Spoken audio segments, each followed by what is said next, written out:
think the better solution is real estate. And here's a couple reasons why.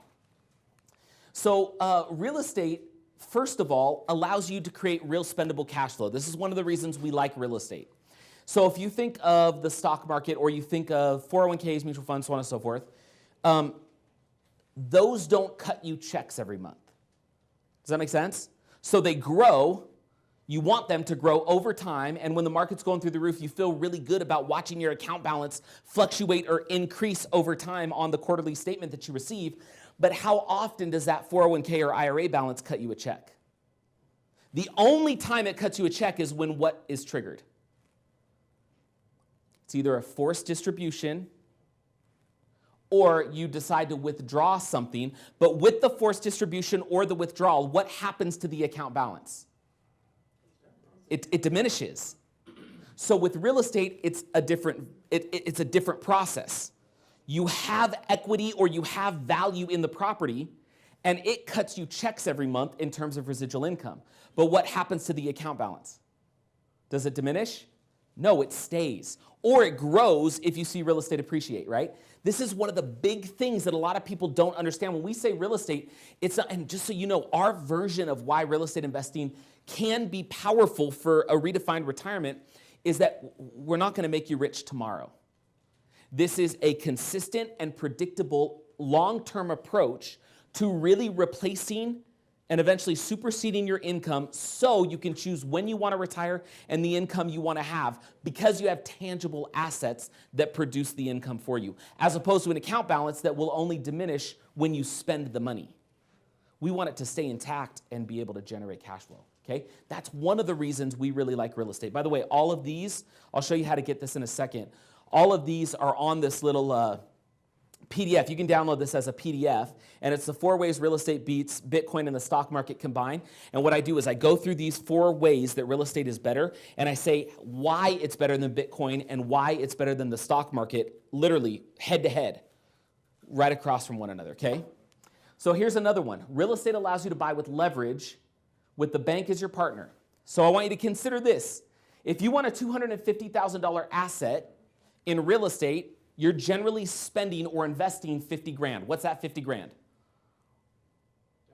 It's down payment. Then who's taking care of the rest? The bank. Now you can also buy real estate with cash. That's totally fine. But generally speaking, most people will utilize leverage. This is one of the great wealth building factors of real estate. Now, if you wanted to own, so in other words, if you want to own $250,000 worth of real estate, you may only have to spend 50 grand. Does that make sense?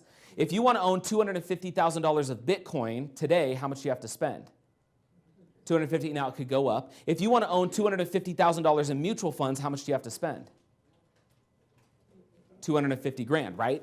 I know it's simple, but I want your mind to think in this way. This is how we redefine retirement. This is why we want to replace income. So you're able to use leverage. It's one of the only investment classes that allows you to do this, which is really kind of cool. Think about it. Here's another one.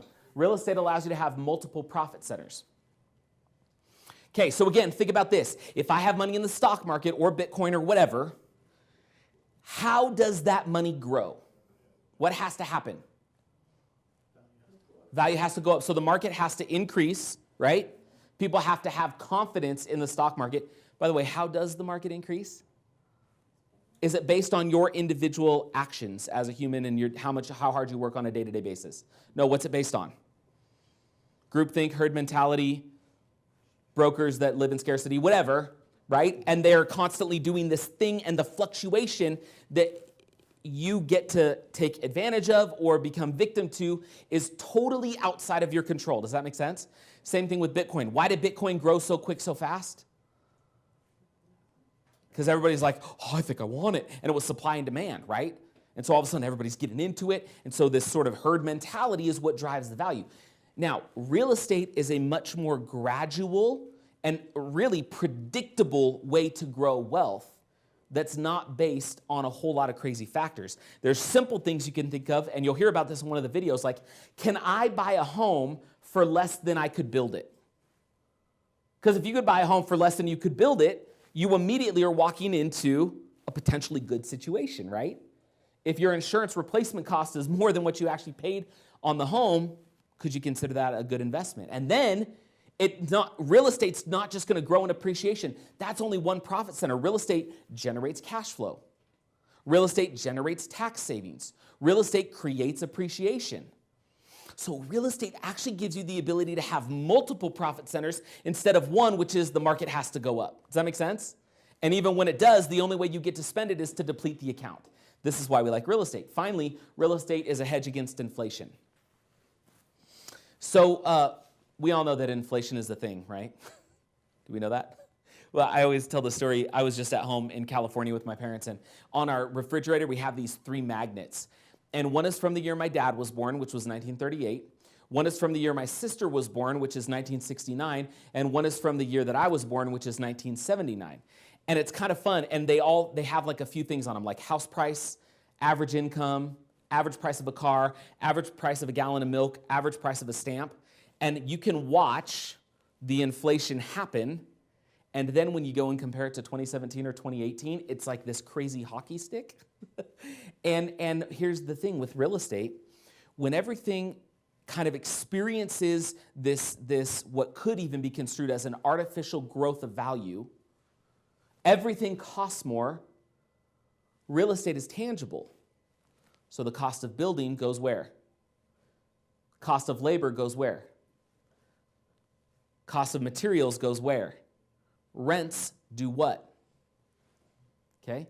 So real estate being a physical thing actually acts as a hedge against inflation so that you can, similar to maybe what gold or something like that does, right? But it's even more powerful because you bought it with only a fraction of the capital required. It generates cash flow. It's not just reflected on an account balance, and it generates multiple profit centers, all while being a hedge against inflation. Do you see why we love real estate? It's the only thing that can do this, which I love.